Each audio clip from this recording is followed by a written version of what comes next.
Gilead is not fiction. It never was. Every episode decoded. Every system exposed. Cheers to that, darling. Yes, indeed. So, wow, what a show. We're talking about Testament, right? Yes. Testament. Bravo, bravo, bravo to all the actors and actresses. They did a phenomenal job. What did you say? Oh, yes. So far, everybody is doing a tremendous job. And what episode. And what episode is this again? Yeah, so we're in the episode 6 now of season 1. All right, we're going to get right into it. We're going to start off talking about how at the beginning, first of all, I want to say the cameramen, these area views are phenomenal.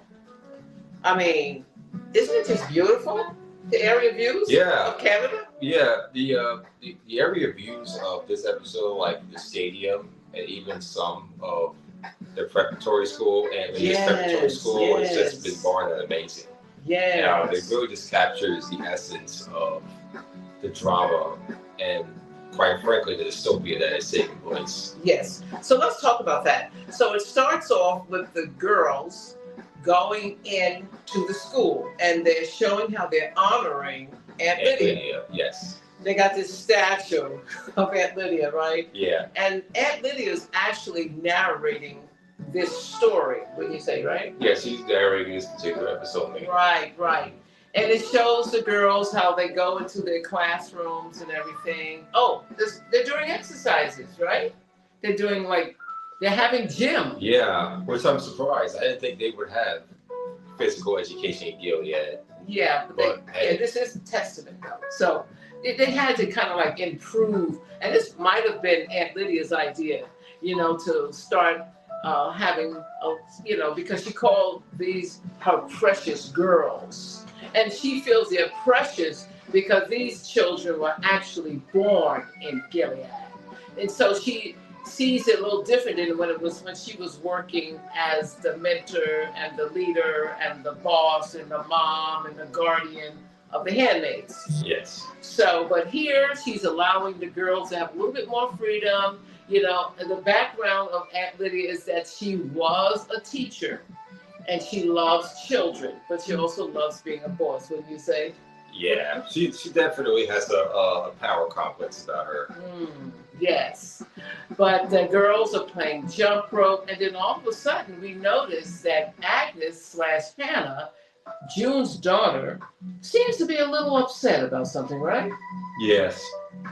And so Becca says, "Hey, what's wrong with you?" And she says, I don't want to talk about it. She's got like a slight kind of attitude, So Becca walks over to her to ask her what's wrong. And she says, "I'm in love." And then she says, "Becca, have you ever been in love?" And Becca goes, looking at her with those dreamy eyes, "No, I haven't. What does it feel like?" And we already know that Becca is in love with Agnes. We already know that she is suppressing her feelings for Agnes because we know what happens in Gilead if they find out that you love the same gender, don't we? Yep. So she's hiding it. Yep. So, but I will say this from a psychological way of thinking about this. She is a young girl, and all she's known is being with girls. So her best friend, she loves her best friend, and she could be getting it confused that her hormones, because girls, her hormones are raging and everything, so she could love her both ways. But even so, she better not tell anybody. I tell you that, right, Clay? Yeah, because if she does, she's quite frankly will be in imminent danger, and we don't want Agnes on a wall in a colony missing a finger or a tongue or her eyes even. Yeah. She's even caught lusting. So she has to be real careful in these situations here. And that was very apparent. And she was pretty bold about her feelings about Garth, the guardian. She went to request with Aunt Lydia about having basically having Garth assigned to be her husband, or Yeah. to be her husband.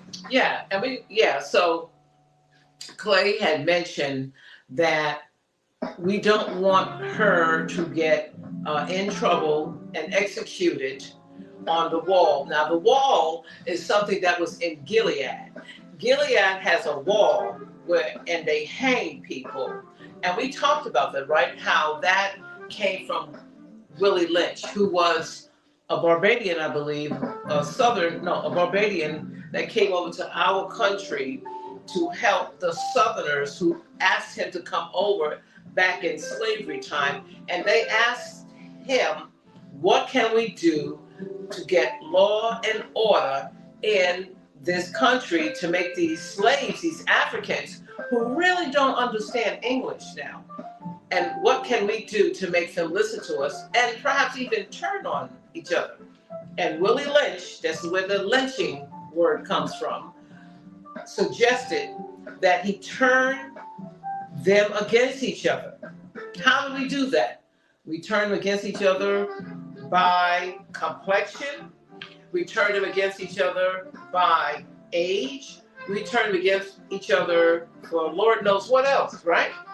So, and it worked, because to this day, that's how we got, fast forwarding history, the brown bag effect in Virginia, where we, African Americans, started turning on each other by complexion, not realizing they were actually doing what was done to them. I call it the curse. Because the same thing that you didn't want done to you, your ancestors, you started doing too. What a shame. Yes, it's a shame indeed. And we definitely see that no woman is above the law or above any reproach in Gilead, including the ants, Right, like right. Ladala or Lydia and such. So Yeah, no matter what you do, you're going to always be a woman in this place, in this world, and you're essentially are a second-class citizen. We have to remind ourselves. yes. And so we had looked up the history with women and women's rights, and I had actually said to Clayton from my women's history class that a lot of these things with kidnapping women and putting them in jail and throwing water in them and not feeding them, because they were fighting for the rights of women. And that's why women today continue to fight. And not to talk about the Roe versus Wade being overturned, these are all the political issues that we still have today. Now, let's go back to the story. So, yes, so we, like Clay said, young girls had to be careful that not just the girls, but anybody in Gilead could be hung on the wall or, as an example. But the children, the girls, have gotten so desensitized by death that whoever's on the wall, they have been convinced by the aunts that it was something that they did wrong, the people on the wall. They never questioned, like, perhaps maybe there was a mistake, so to speak. So with that being said, they show the girls talking amongst each other, but one of the Shulamite, played by actress. Yeah, Shulamite, Rowan Blanchard. Yes, I love her. Is she not doing an awesome job? Yeah, I like Shulamite in this show. Oh my God, she's doing She's an awesome a good character, and the actress who portrays her does a very good job as well. Very good job. And she's so believable. So for some reason, she's always getting the information. She seems to be wiser than the other girls, I agree. Even though she's the only one out of the two, I think, that's left that has not got her cycle yet, which makes her very sad, because she's upset that Hulda, who got the tea, she gave her the tea. She only gave her a few sips of this mushroom tea that was something that she had got from her cousin, this recipe. And the girl's period came down, and so she's upset about that. But there's still, she does her heart. She gives Holden her hanky. I believe it's a handkerchief, isn't it? And she says, here. And she goes, oh, you made this for me? She says, no, it was for me, but I'm giving it to you because you're going to be getting married. So I'm going to give this to you. And she's like, oh, okay. So that was like a tender moment. So, but anyway, they find out because the aunt comes, she has a sad look on her face, and the aunt realizes she had got the information, the Commander Judd's wife again had a third miscarriage. And so she brings that information back, right? Correct. And the girls are upset, and they're hugging each other and crying because they've been conditioned to believe that their sole role on this planet is to be a wife and a mother and to reproduce children in Gilead. And so they were praying and everything. And so Aunt Lydia was walking by, and interesting enough, I'm going to fast forward a little bit about how Aunt Lydia seems to be having some type of power struggle with maybe some guilt, depending on how you feel. Vidala. Yes. Her and Vidala seem to be having some type of uncomfortable power struggle. I believe that Aunt Lydia, being wise, realizes that perhaps Vidala might take her place, even though she's actually trained her to take her place. Right. She still wants to be the head. After all, she sees a statue every day that makes her feel like she's God, a goddess or whatever. So, but Vidala sometimes makes statements, and Aunt Lily always cuts her down.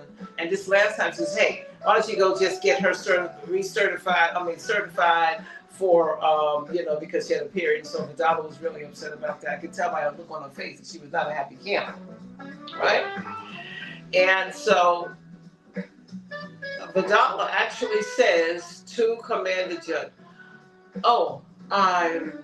she said something like, "I'm so unhappy." No, what did she say? Do you remember what Vidala said? Right, yeah. She said that she felt that... He said something to Commander Judd. That if you basically need a replacement for Aunt Lydia, I'm your girl. No. I mean, when he came in looking sad, she said something like, "Oh, the girls are being taken care of." Something she said that made Commander Judd just look at her.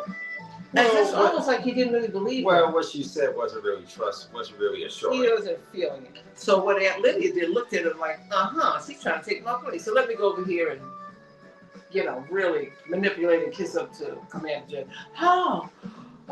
Judd. She used one of those Bible verses, and Commander Judd looked at her and said, "Yes, Aunt Lydia," under his eye, and then she says, "God will heal you basically from this sorrow." And he was like, she says, "I suggest that I go get you a handmaid." And he's like, no, I don't want no handmaid. She says, "Well, when you're ready, I can, talk to some people and I can arrange it for you."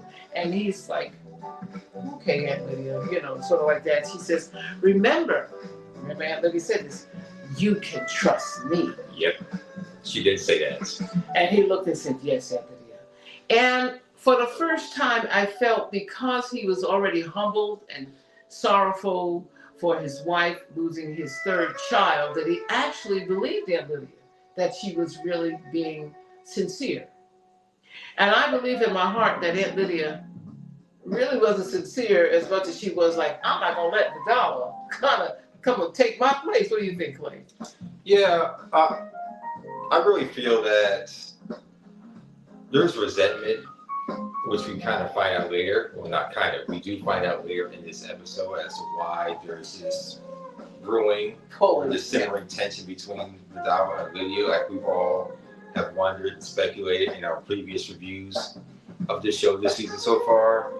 But Vidala wants Lydia out the way. She wants her essentially retired or displaced or replaced.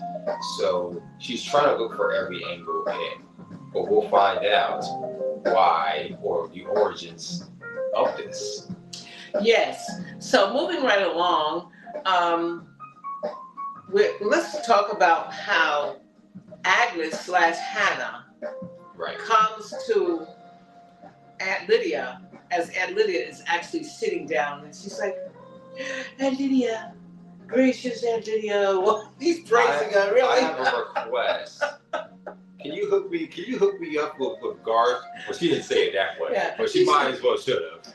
And she goes, Aunt Lydia, I have a, what did she say? What was the word she used? A request. A request. She goes, and it goes, request? Who are you talking to? I'm like the queen of everything. What do you mean? This is request. This is you like don't marrying. request me. I am the one who. And she goes, well, I graciously, blah blah. She was all these big words, more or less kissing up. Would like to speak to you. And she's like, okay, sit down. And she says, well, you know, my guardian, Garth. Remember how he saved everybody on the bus? I know he's of age and he's up for being a commander, but I would like to know if you could make it basically exception and he could be my commander. And Anthony, they're like, you think you're slick, don't you? I know what you're doing, but I think it's kind of cute. You see how Anthony kind of had a little smirk on her face? She goes, I'll think about it. And she's like, thank you, my wonderful, gracious, blessed Aunt Lydia, blah, blah, blah. And she's like, okay, go to class because we know that girls that are late or lazy and blah, blah, blah are women. So go to class and be on time. She's like, thank you so much, Aunt Lydia. Right. This became like Married at First Sight Gilead edition, essentially. But we still don't know Garth's background too much. I've heard or read somewhere that he is basically an agent, if you want to say that, or he's fronting or pretending to be a guardian because he was fighting. He's from Texas, and he escaped to Canada after fighting off the Gilead forces when Gilead tried to take over the state of Texas in the United States, and that stronghold broke down. So he fled to Canada and is trying to infiltrate the inner workings of it. So I want that more confirmed, but that's what they're saying. That comes from the book, which we have not read. But this shows us making it seem like he's just a Gilead born and raised who just wants to defect, from his government and this nation, and is somehow working with Mayday or the Canadians or something. Yes. So on that note, we'll be right back. Okay.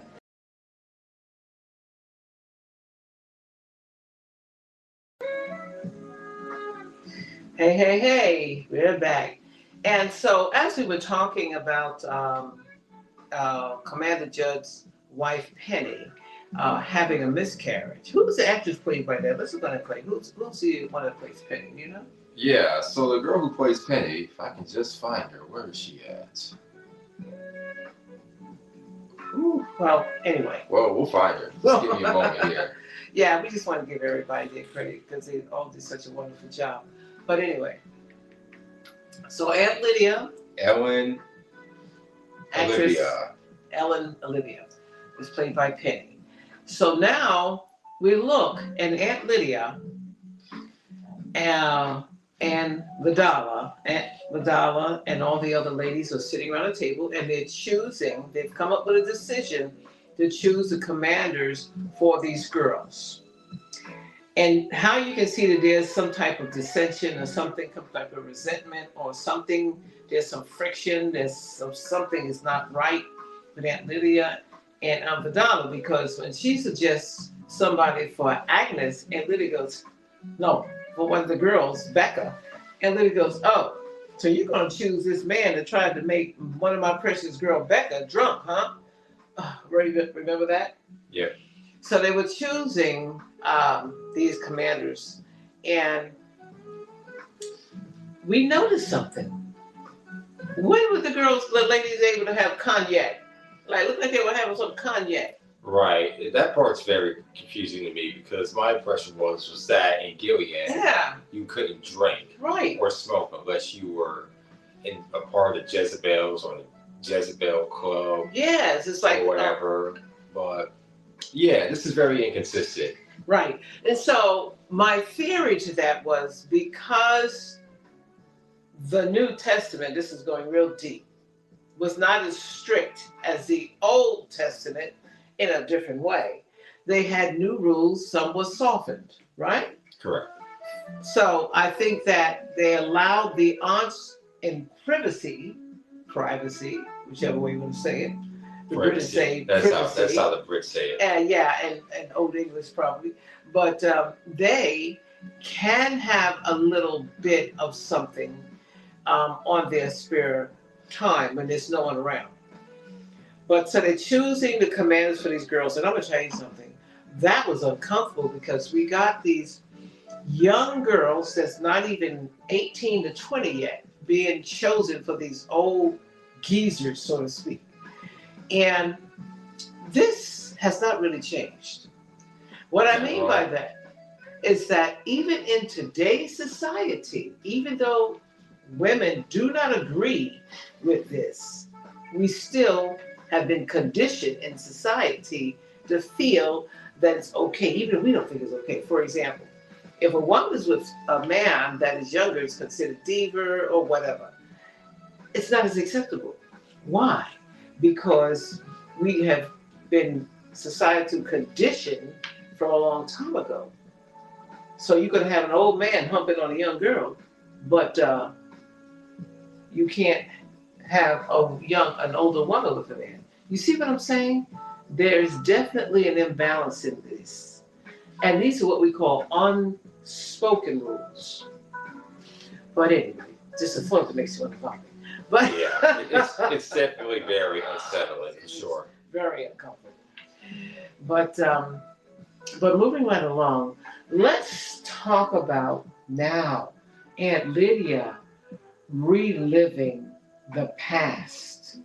How this all came into play with this new utopia. Yeah, really, utopia society, right?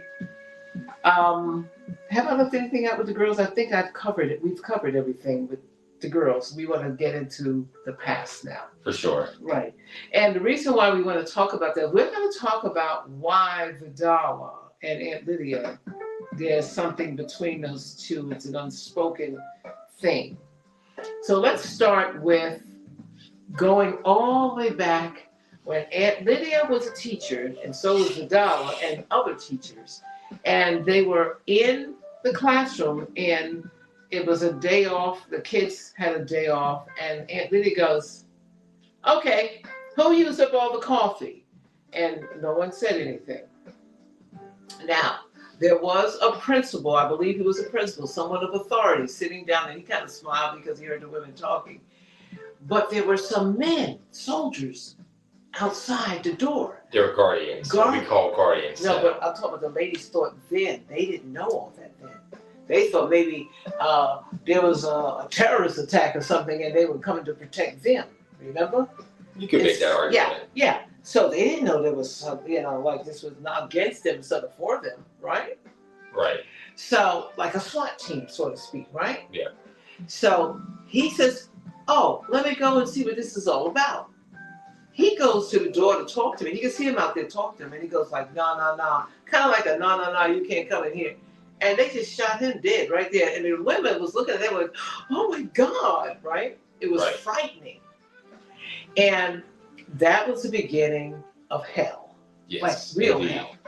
And so you saw these soldiers, these men coming in with, like rifles. These are innocent women. So why do you need rifles? All this stuff, right? And they take all these women down to this stadium, like this big ballpark, like where they have concerts too, And they take them down there. I believe it was a place where they do tennis because like a tennis court. Did you see? We'll get to why we think it was a tennis court. The ground, remember? It was a tennis court. Yeah. It was so about that's probably what Will did. Like Wimbledon or something. Wimbledon, yes. US Open. Right. So all these ladies are crying and they're screaming. These men are like, "Come on, get over here. Give me your cell phones. Give me your jewelry. Give me your money.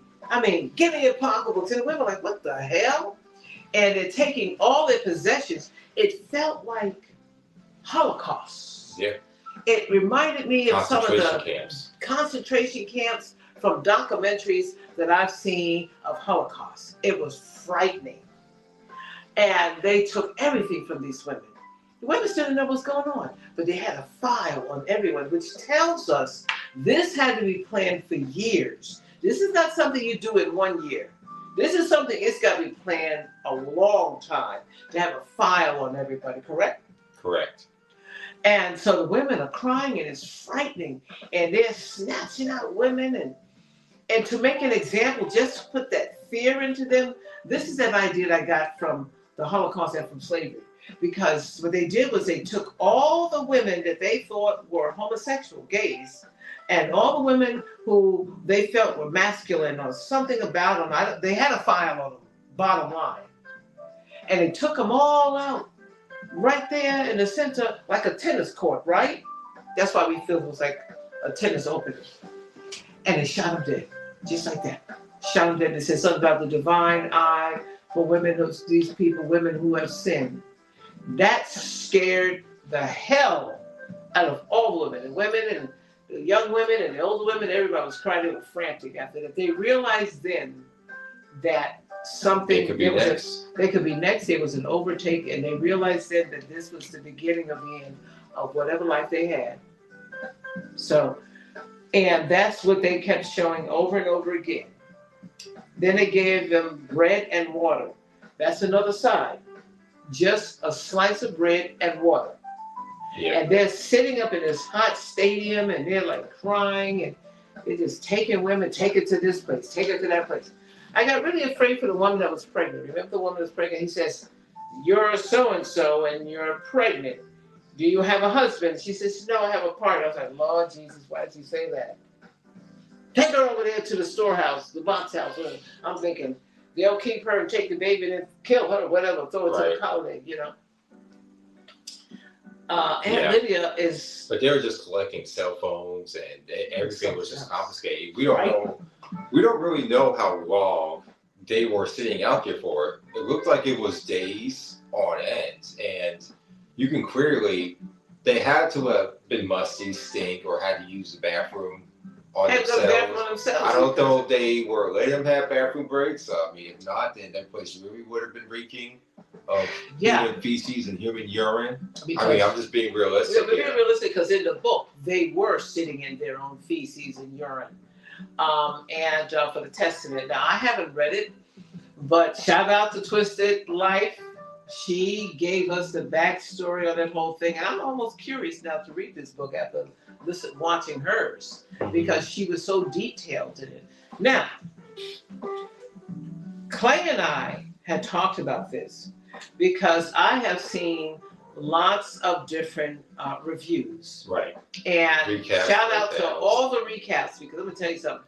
To sit down and watch these shows and give you a recap of how you interpret it and whatever, I think that's wonderful. Because we know what it takes, right? For sure, we do. And you have that equipment and everything. But I will say, I think that some people are removed from, I don't know if they're removed, they just don't want to talk about the ugliness of this. Because only a few people are addressing the ugliness of this. I hear everybody talking about the girls and all stuff, and they're kind of glossing over the execution. And I feel this should be addressed because this is political warfare. This is not something that cannot happen. It has happened. And y'all know it won't happen. Well, you could say that about the insurrection too, right? Yep. So for me, I don't see anything to kiki and smile about. Okay? Because this is history and it's politics. And we as women, we as Americans, we have to understand, and also people of color, that voting and being conscientious about politics, don't think someone else is supposed to vote for you. You've got to go to the polls for yourself, and it starts from the local level. That's all I'm saying on that one. I don't want to make this a political thing, but this is nothing to kiki about. Friendly reminder to check your election data at your county board of elections and check your polling place. I can understand we want clicks and views and numbers and everything for the algorithm and stuff, but we also have to be very thoughtful and conscious of being a woman, being maybe a woman of color, even Caucasian woman. It really doesn't matter. You're a woman. Because I tell you, Gilead, they didn't really give a damn what color you were. You're a woman, you got a vagina, you in trouble. That's the bottom line. So I don't want to just kind of gloss over that, because this is very serious. And in other countries, even in African countries and maybe indigenous countries, the rights of women are not the same.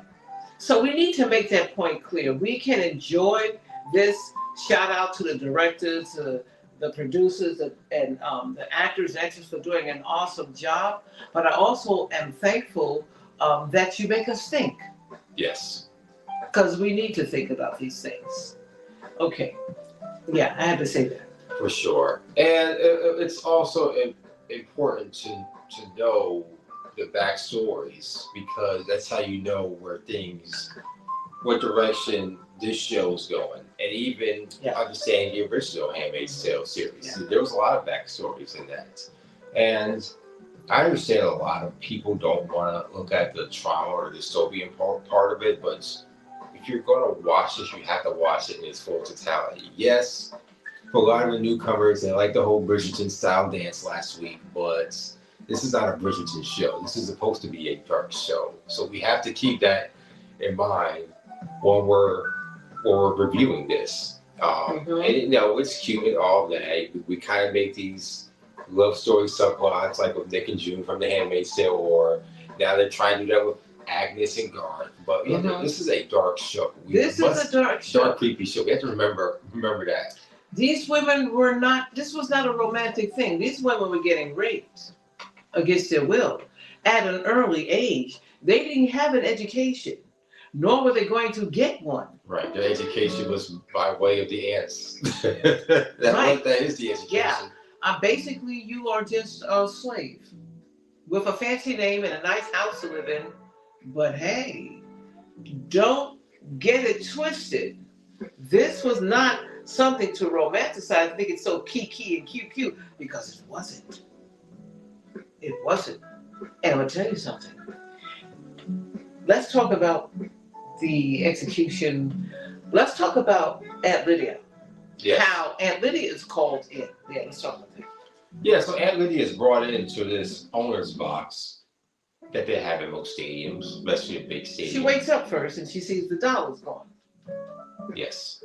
And this lady goes, I'm sorry about what happened to your friend. And she's like, me too. And then go ahead. But then she's reflecting about how that's when she decided that having friends in Gilead was not a wise thing, because it could end up breaking her heart at the end of the day. Well, let's take that even deeper than that, Clay, because even today in society, I have pets, so I know what I'm talking about when I talk about looking from a perspective of animals. It's eat or be eaten. That's the society we live in. Eat or be eaten, survive or not survive. That is why you have levels in your job. That's why you got people hating on each other, getting jealous of each other. That comes from fear. Fear that someone's going to get ahead of you, or take something away from you, and so you're like, well, maybe I better take them down, or maybe I get a group to take them down. This comes from an inner fear of feeling that you won't get what's due to you. So it's kind of like, I use that analogy about the abortion and abortion clinic. Oh, yeah, these people, they want to have abortions and we got to do something. So what do? They go bomb the abortion clinic. So now you become a murderer too. First you were saying that you didn't want these women to murder their babies, unborn child, but then you become the murderer. So it's kind of that same analogy, if you can look at it from that perspective. So when Aunt Lydia gets called in and Commander Judge says, hey, I see that you had an abortion. And that is considered in our so-called new regime death. She says, that happened to me when I was very young. I see you're 58 years old. She says, yeah. I see you've never been married. She goes, no. he goes, so she goes, let me explain. And then that's when she starts to think. She's narrating. In her mind, she's thinking, I'm not really worried about the soldiers as much as I'm worried about Commander Judd, because he's going to have the most authority. So my job as a woman is to manipulate him and make him think that he's got all control. Okay? So she says to him, well, why should you waste your time and bother with trying to not only separate the women and figure out where they belong? This is a lot for you. When you need me, I was a teacher and I love children. And I feel that I agree with you. He said, yeah, you're just saying you agree, but you don't agree with this whole thing. She goes, no, listen. I believe that today, and remember she said in the narration, she says, I believe that today they're spoiled, they feel entitled, they have lost respect and morals. And I believe that if I were in charge, basically that's what she said. She didn't say it to him, but she meant it. I could help you turn this around and guide these young people into being what you want to be done in the biblical sense. And he's like looking at her like, okay. So he didn't say anything, but I noticed that when she goes back to the locker room. Let's talk about that soup and bread. What does that represent to you, Clay?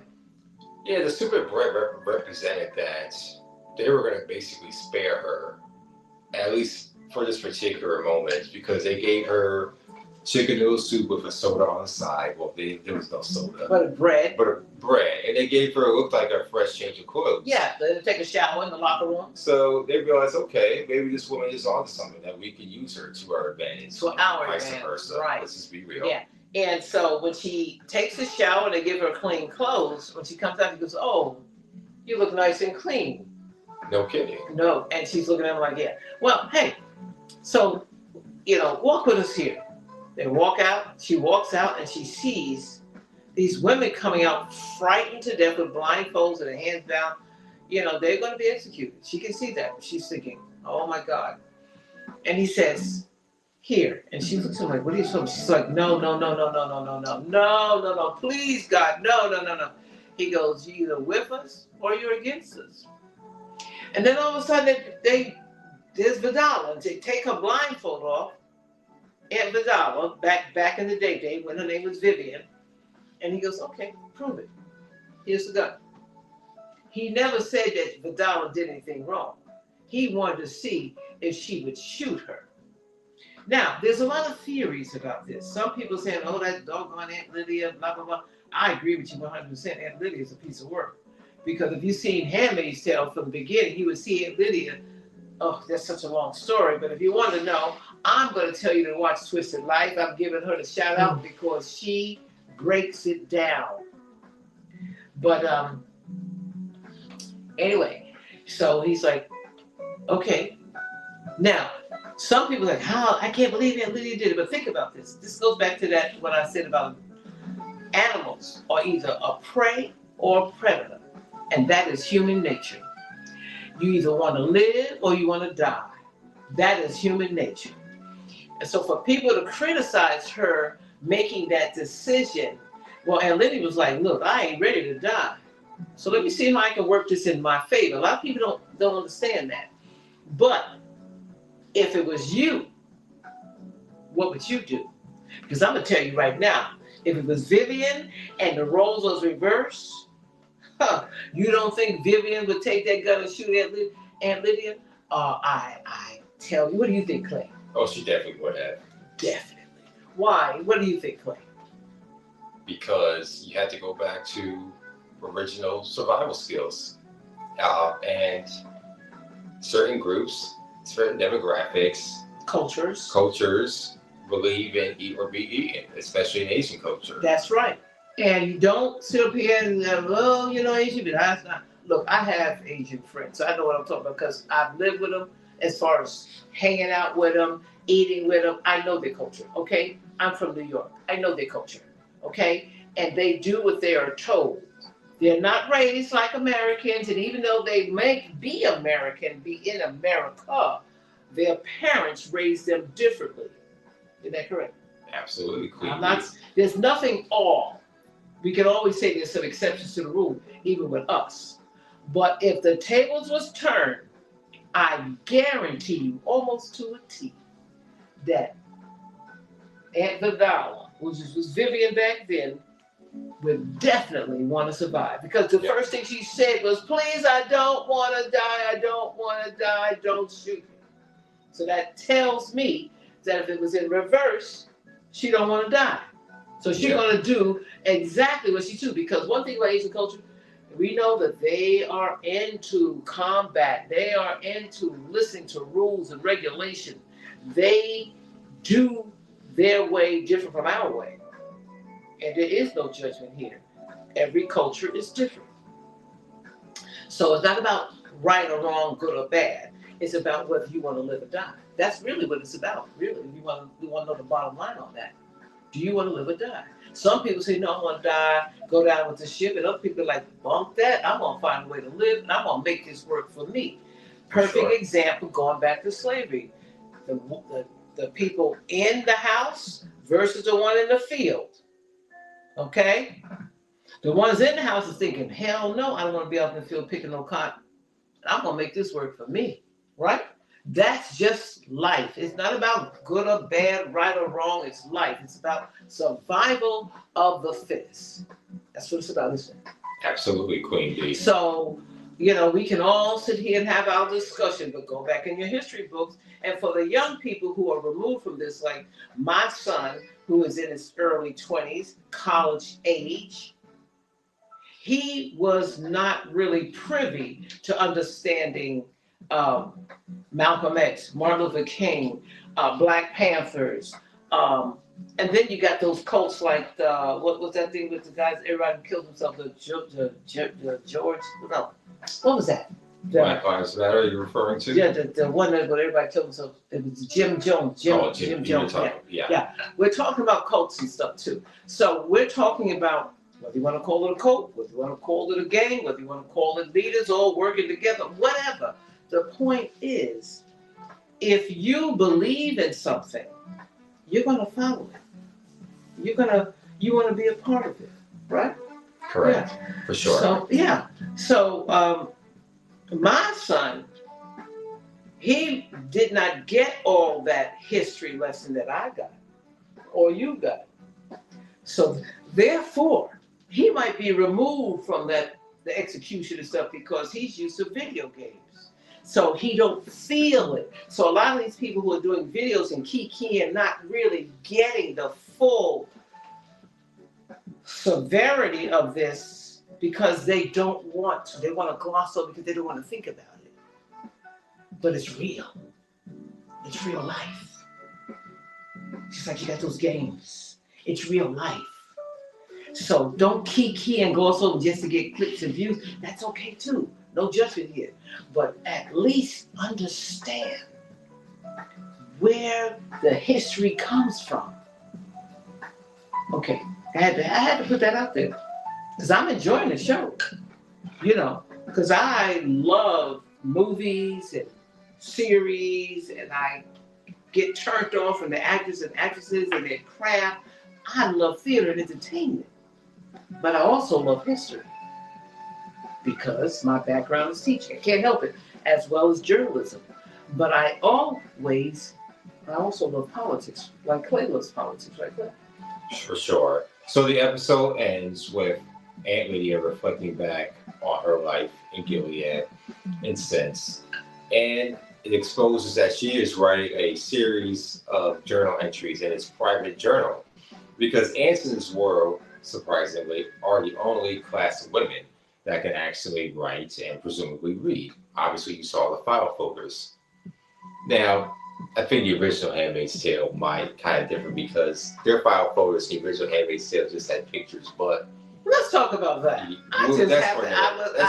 First of all, we know in Handmaid's Tale, Serena actually got her finger cut off. And we talk about an educated woman from a so-called white higher middle class, not middle, higher upper class family, Serena, who became, what would you say, like a women's, a feminist, conservative feminist.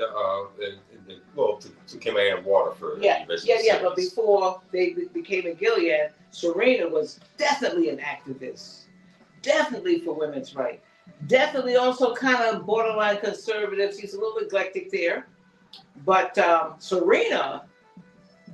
June convinced Serena, who is actually Hannah/Agnes, played by Chase Infinity. She actually convinced Serena, June did, Elizabeth Moss, to go and talk to the commanders. And when Serena went up there, and her husband was a commander, he sold out his own wife, and her finger was cut off because she read to the men. And what's really ironic about this is that this is his wife, and he already knows how highly educated his wife is, right? So it's kind of ridiculous. So I found that kind of confusing in Testament with the women Ant's reading, because we know that Serena's finger was cut off. Along with them smoking and drinking. Yeah. Now, in Handmaid's Tale, there was not a woman trying to smoke and drink in Handmaid's Tale. They're gonna be hanging on the wall. Wouldn't you say? For sure, unless they were in Jezebel's. Jezebel was for all the women. They chose the younger women that they felt was attractive and whatever kind of personality they had to be like prostitutes. Now we find this out later. Like they had this Jezebel kind of place where the men, they would sneak and go and smoke and drink and sleep with the girls that they felt were the sinners, even though being hypocrites because they're sinning. But they thought it was okay because we're men. Now, biblically, if you so into your religion, you would know biblically that you weren't supposed to be sinning either. But they justified it, right? For sure. So those are the things that are a little different that in Testament. So what do you think about that? But it's there's a lot of rewriting of the book, or kind of rewriting history as it relates to the Handmaid's Tale universe. Yeah. But to conclude this episode, Aunt Lydia is saying to herself that she's going to keep this journal handy, and she's going to keep on. Sounds like a diary, right? She's going to keep on doing that, but she's not going to expose anybody, at least quite yet. But she's going to keep an eye on everything. Still. Is that what she's saying about the diary? Yes. Which is very interesting, wouldn't you say? It is, because remember in the original Handmaid's Tale series, there was a whole bunch of collection of journals that June was able to get, and she was able to get them over to Nick, and Nick gave them over to Luke, and they didn't really go anywhere. It didn't really. You didn't say who Nick was. Well, they should know. Anybody who's watching this should know. Some people didn't watch Handmaid's Tale. They only watched Testament. We only got so much storage time. Right. So they don't Google's free on Beyonce's internet. Basically, Nick was sort of like Garth, right? Right. And he was with June, and Serena made June sleep with her. Right. Just watching it. Every episode of season Handmaid's Tale is available on Hulu. What was Nick considered there? He was an eye. An eye, which is a little kind of like a guardian. And so that's how June got pregnant with the other baby, which we'll talk about later. But all episodes of Handmaid's Tale are now streaming on Hulu, so otherwise we'll be here all night. And that started from 2017, right? Yes. But that's really what happened. So Aunt Lydia is really narrating this episode and gives the history of Aunt Lydia. But anybody who knows Aunt Lydia from Handmaid's Tale would be scared to death of her. Aunt Lydia looks really good now, but back then she was maybe looked like she was 20 pounds heavier. She had dark hair. She was really mean and strict. But we also know that was because she was forced to be mean and strict. But also she was kind of mean even before she became Aunt Lydia, because it shows how she actually got this woman's child taken away from her, because she got married to a woman for the woman putting makeup and doing her hair to go out with one of the men at the school, And the man kind of rejected her. He didn't really reject her. He just wasn't ready to sleep with her. And then the man took his rejection and man called up the authorities to come and take the woman's child away because she knew the woman was a single parent, even though the woman was just trying to help her get a man. That's how mean Aunt Lydia is. Yeah. Right? I don't like Aunt Lydia. I don't think she is redeemable. I think she is who she is. She's got psychological damage. And she has made everyone else have psychological damage, from handmaids, from all the handmaids down to Testament. These people are afraid of Aunt Lydia, and they're trying to change her to make her a little softer. And I don't really see her as soft. I see her as maybe a little bit more patient because she's older, if that makes any sense. Correct, yep. But not really softer. And I think she might feel that now that she's got a stature, she can lighten up a little bit. What do you think? For sure. We'll see how her story continues to unfold. A lot of people are insisting that she's part of Mayday. I don't think she's part of it at all. This episode proves she will that. Sell out anybody and anything, even Mayday. Okay, I would be shocked if she was part of Mayday because Aunt Lydia was going to be hung. Right, which I think she even forgot about that. Yeah, Aunt Lydia was going to be hung because she had helped the handmaids escape because she started to feel soft at one point. And June, I think it was Janine that convinced her to please let them go because of her child and get them to cross over to Canada. Aunt Lydia softened up for that one moment and got caught and was going to be hung. And she had to beg them not to hang her, right? Yeah. Then she ended up giving back Janine's baby to Janine and June, and then Aunt Lydia went back to being Aunt Lydia, which she defaulted back to her factory settings. Yeah, exactly. Just like this iPhone. That's Aunt Lydia loves power. Yeah. And the reason why she loves power is because she never had children, she never had a husband, she don't have any family. So what does she have but power? And that's what keeps her going. Her power is her orgasm. Her power is her orgasm. That's what makes Aunt Lydia happy. Bottom line. I'm serious. Sure. But anyway, anything else? That's it. That's it. Episode 7. Episode 7. Next week. Next week. So I am Queen D. And this is Clay D. And we look forward to seeing you next time. Bye-bye. Oh, you forgot to say like and share. And yeah, whatever. Like and share with your friends. Thank you for listening. And you can see us on YouTube under what, Clay? Under Lorraine and Moi or C. De Souza 39. We appreciate you. Have a good week. Bye. Bye-bye.